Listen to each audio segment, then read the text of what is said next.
Yo vibes guys, what's up? I'm back again for another video today, and in today's video we're going to be talking about some breaking news. This just in today, Shams reported that Derrick Rose is going to be sent to the New York Knicks in exchange for Dennis Smith Jr. and draft compensation.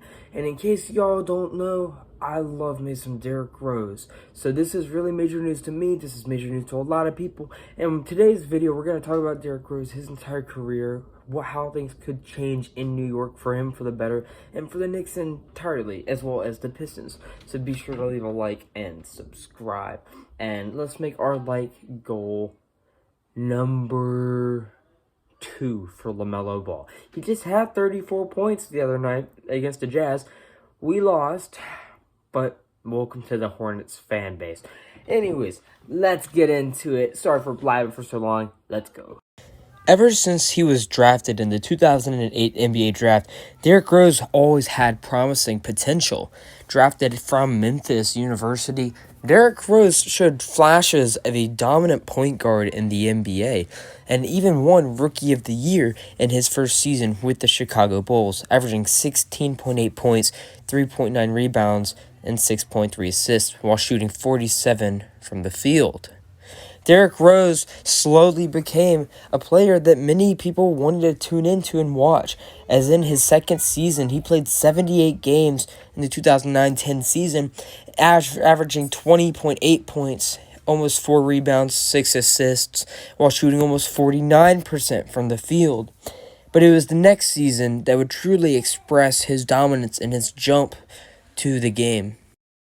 The next season, Derrick Rose would go on to make NBA history by becoming the youngest NBA MVP in the league's history, averaging 25 points, 4 rebounds, over 7.5 assists, a steal a game, while shooting 44.5% from the field, 33% from 3, and almost 86% from the free throw line.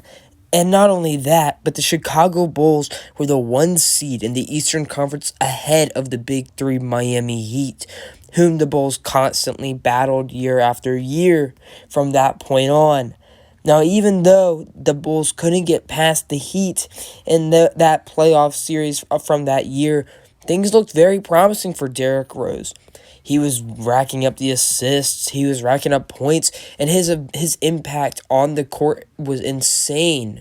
His team needed him, and especially after Joakim Noah, his Defensive Player of the Year sidekick, was out for a few games that season. People relied heavily on Derrick Rose to play the games, and he did just that, playing all but 1 game of that MVP season.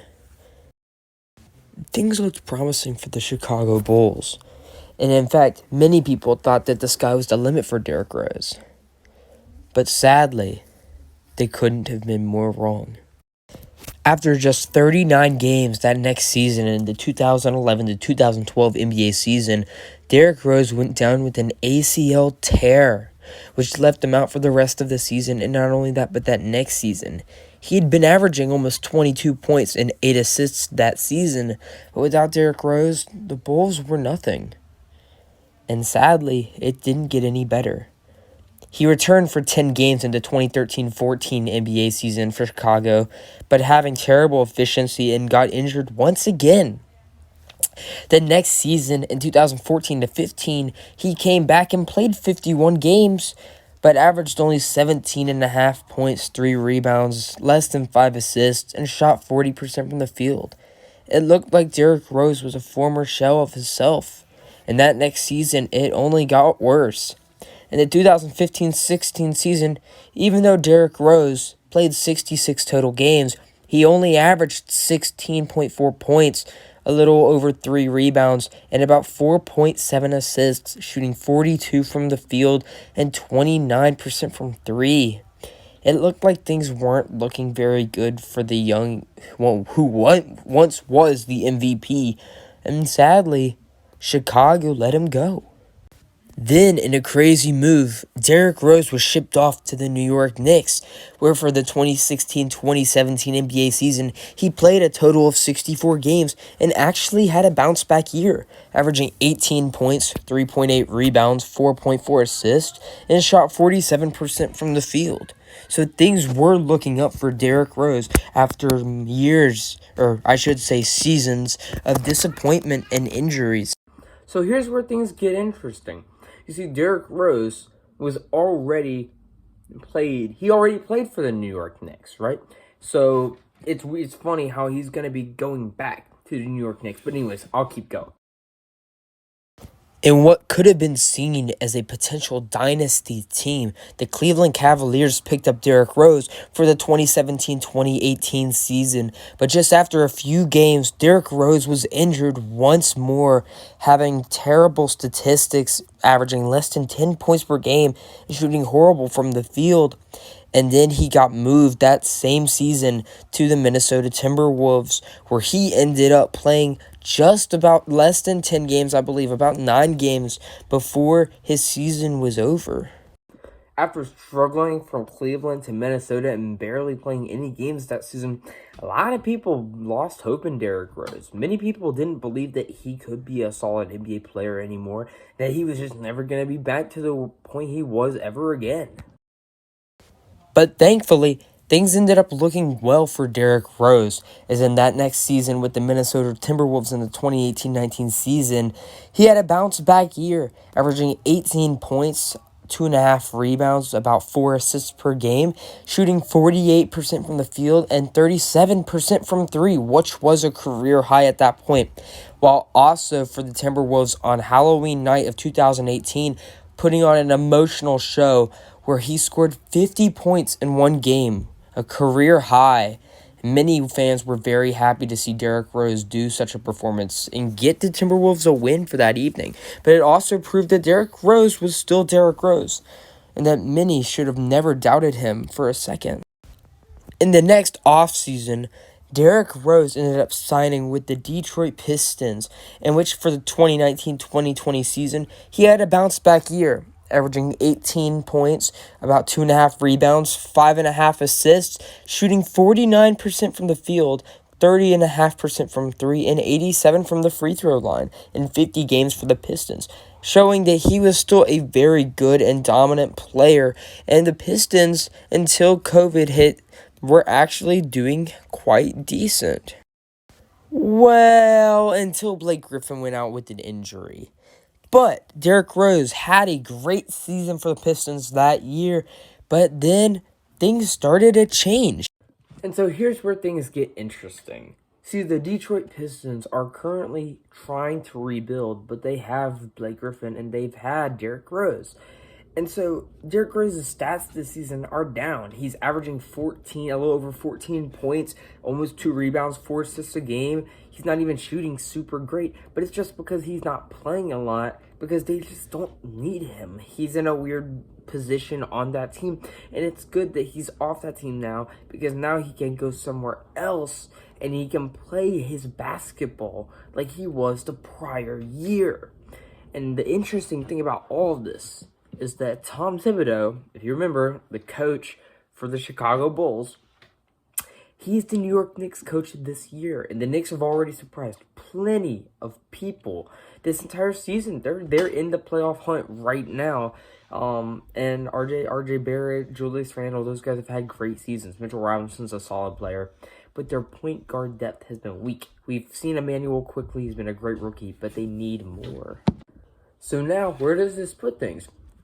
You have Tom Thibodeau back coaching Derrick Rose. Derrick Rose said a few days ago he thinks he can still play at an MVP level in a report that came out. But it was about him and Chicago possibly reuniting. But I don't think that's going to happen this season. So where does this put New York, right? You can have Derrick Rose off the bench. Great sixth man.